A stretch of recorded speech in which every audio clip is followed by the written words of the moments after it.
The SEBI chairperson, Ms. Madhabi Puri Buch, also had a very good education. I'm sure she had very, very good teachers. She went to top colleges. And I'm sure she is also hoping to please her teachers today on Teachers' Day. I want to give you a chronology and the chronology of events and give you a little bit more details today. And as I said in my tweet, there are lots of skeletons tumbling out of the cupboard of SEBI. Remember, SEBI is one of the nation's most important institutions. When we all talk about the 1991 economic liberalization under Dr. Manmohan Singh, we forget one of the important institutions that was set up under that program was the Securities and Exchange Board of India, SEBI.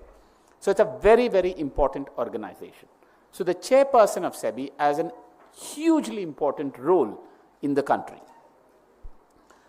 On the 10th of August, a foreign research firm issued a report that had allegations against SEBI chairperson and her family of investments in certain dubious offshore funds, for which they said they had documentary evidence.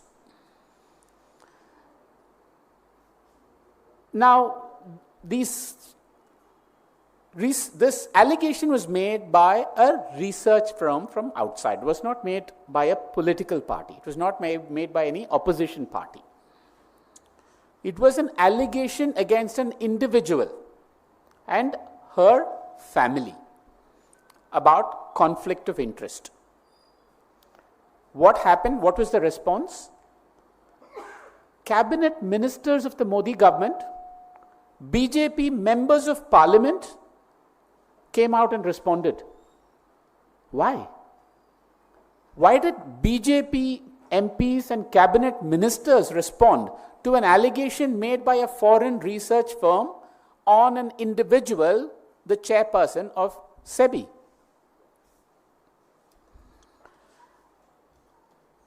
The next day, the same research firm said, we will provide more details. And they provided details of documents where they said, Ms. Buch's private firm earned income when she was chairperson of SEBI.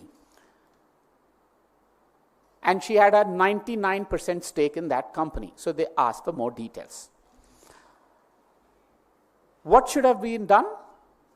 There should have been an inquiry. We're not here to say whether those allegations are correct or incorrect. Neither can Ms. Buch say that. There should have been an independent inquiry done. No. Now what happened? There is something called the Indian Venture Capital Association, which is an industry body, and the Association of Mutual Fund Investors. All of you, I'm sure, have some investments in mutual funds. And that industry body, they came out and responded.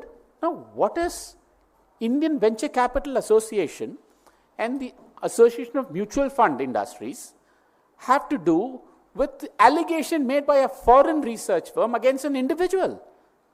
Who is asking them to respond? Were they under pressure to respond? Did somebody from Delhi make a call to them asking them to respond? Why? Now let's move forward. On the 2nd of September, my colleague, Mr. Pawan Khera, had a press conference where he had some documentary evidence, and he said that documents show that Ms.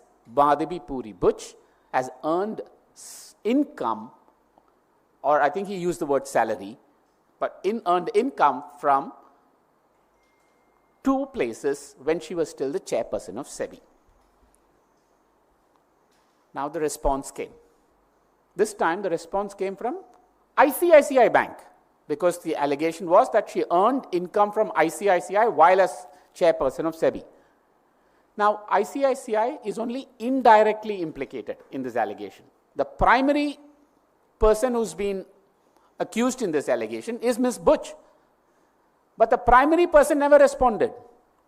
The company that is implicitly accused, responded. And the response was, these are stock options. Or somebody said, these are retirals. This is not salary. This is wealth. All these different terms were used. You remember Mr. Vinod Rai, famously, for notional loss theory. He would have called this notional income. Whether it is stock options or retirals or dividends, it is income. This was from ICICI. What was the allegation? Even if it was stock option, she's earning income from ICICI stock. Who is regulating ICICI stock? Ms. Madhabi Puri Buch. Is there a conflict or not? I'm earning income. Yes, I may have been given stock options much before, but my income depends on the stock price. Who is regulating the stock price? Me. Is that a conflict or not? There was a very clear conflict. Now, if there was a conflict, was this disclosed? Why was this conflict not resolved before she became chairperson? These are the questions to ask, not hide behind whether this is stock option or retirals or all these things. But I want to ask one question about that. Why did ICICI respond? I'll give you another similar example. There was a senior lady executive, very senior executive of ICICI Bank, Ms. 𝗙𝗲𝗃𝗄. There was an allegation against her. She was actually the CEO of ICICI Bank at that time. What was done at that time? She stepped aside. The board of ICICI constituted a committee under a former Supreme Court judge, and they did an inquiry. And that inquiry said, yes, she is culpable, and hence she resigned. This is what the same ICICI Bank did for a very similar executive at a senior position, very senior position, and both were in some sense peers, colleagues, Ms. Madhabi Buch and 𝗙𝗲𝗃𝗄. Why were there two different treatments? Why did ICICI Bank come out and defend, saying there is no issue? Whereas they did not do that for Ms. 𝗙𝗲𝗃𝗄, which was the right thing to do, set up an independent inquiry. So on the 3rd of September, my colleague again responded to ICICI Bank with more documents, with more details. And he also said, we have further evidence, further documents. Now, on the 4th of September, there's a news article that said 500 officers of SEBI have written a letter to the government of India saying that they cannot work in SEBI anymore under her leadership because the work environment is very toxic, abusive, and there is fear everywhere. This is under Ms. Madhabi Puri Buch's leadership, and 500 officers of SEBI have written this letter. These are not junior officers. This is not an unknown entity. This is a very important entity, SEBI. I am not saying they are right or wrong, but what was the response? SEBI responded today saying these 500 officers are being incited by some external forces, by some outside forces. If 500 SEBI officers, you think, can be motivated by outside forces to complain, should they be officers in the first place? What are you saying? Are you demeaning your own officers, your own staff? Is this the status of SEBI today, the country's most important regulator? Now let's come to today.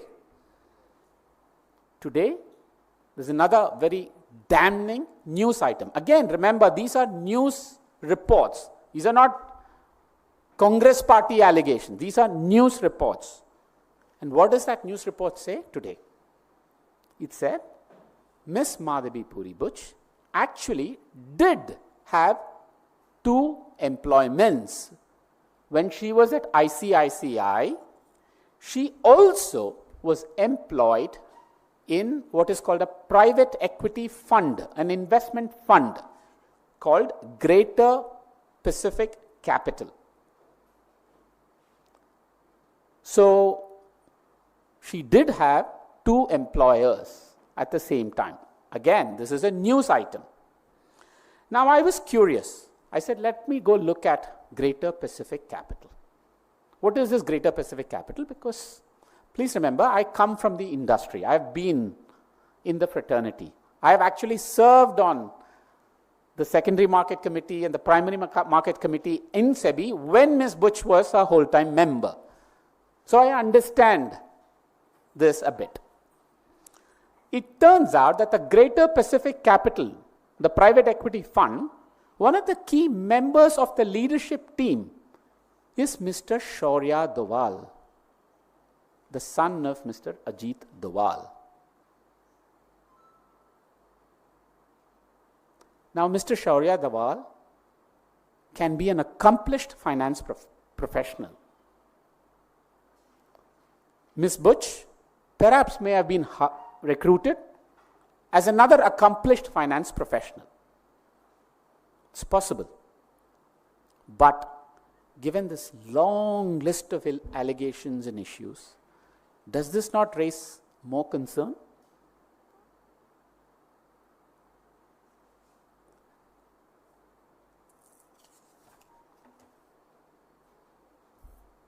The real question to ask is, why this hesitation to conduct an impartial, objective inquiry when there are so many skeletons that are tumbling out of the closet every single day, including today's, which is quite astonishing?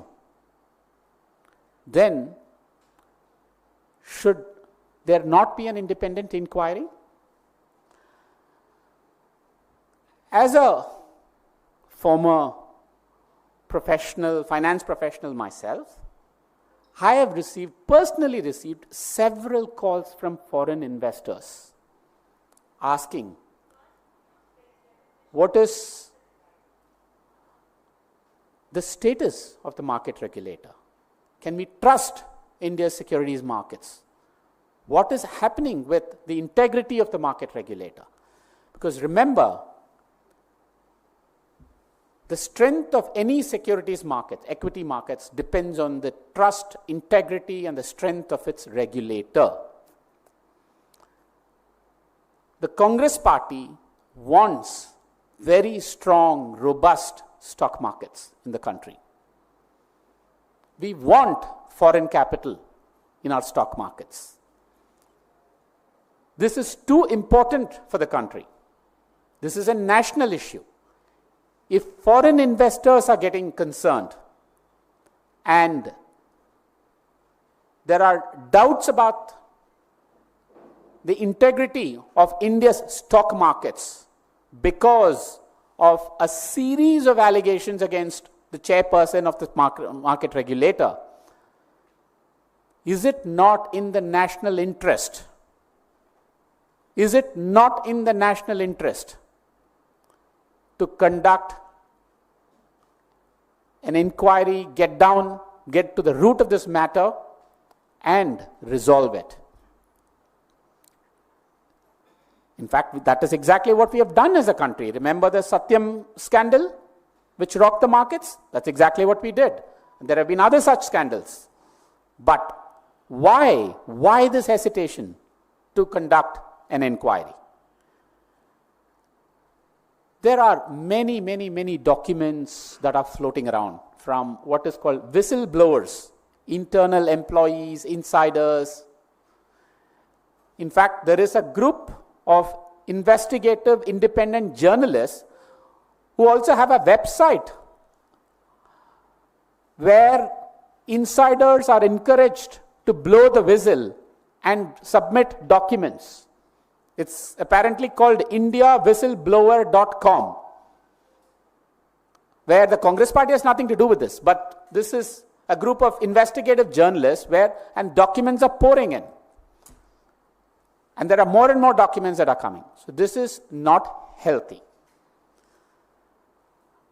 The real question is, who is being protected here?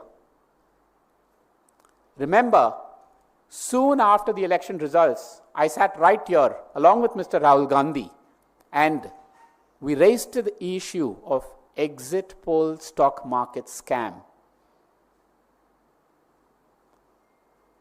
There was nothing. The same securities market regulator, Ms. Madhabi Puri Buch, and SEBI did not do anything about opening an investigation into abnormal trading activity on the one day before the exit polls. We presented evidence and data. So who is being protected here?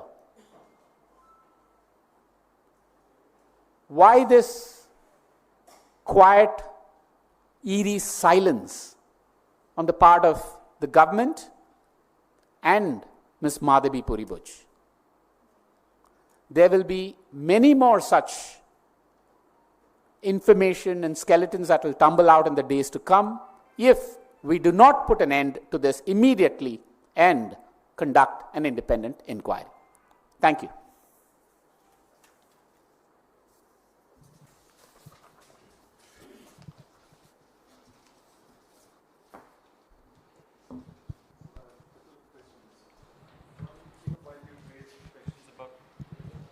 I'm Archis from Business Standard.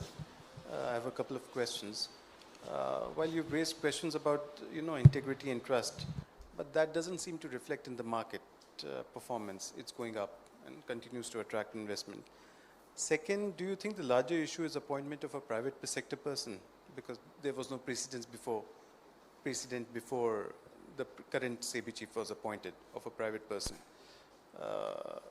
And third, let's assume she resigns or she's asked to leave. What will be the next steps? First, we have to be careful about drawing big lessons from movement of stock prices. And what is more important, as a former stock market economist and professional, I can tell you, what's more important are flows, what's called flows. Flows can be low, but prices can still go up. So let us not get carried away by stock market movements, and that too daily stock market movements. The fact is that the integrity and the credibility of India's stock markets are under question. There's no doubt about that. And almost all of what I've listed today are actually not any political allegations. We did not come up with any of these. These are being reported widely. The second question about, is the problem in appointing a person from the private sector or a lateral entrant? Yes. Absolutely not. It is a problem of the individual. Please remember, we've had fantastic people from the private sector, lateral entrants, including the former Reserve Bank of India Governor, Dr. Raghuram Rajan, and other such. We've had many chief economic advisors in the past. So the RBI is perhaps an equally, if not more important institution than SEBI. They're both a few kilometers away from each other in Mumbai. So when the RBI is able to function very well, in fact, one lateral entrant, former RBI governor, even resigned he was perhaps the first RBI governor to resign after demonetization, and he was a lateral entrant, and he had such high standards. So we should not pin the blame on recruiting people from outside. So it is really squarely a problem of the individual. On the third, it is not about whether she has to resign, whether she has to. It is very, very clear that she has to step aside and allow for an impartial inquiry. That is very, very clear. And I want to be cautious because the Congress party also wants a very strong and robust capital markets. We want foreign investments. We don't want panic in the markets. We do not want foreign investors to get scared. So let's not rush. So the right thing to do is to have an impartial inquiry.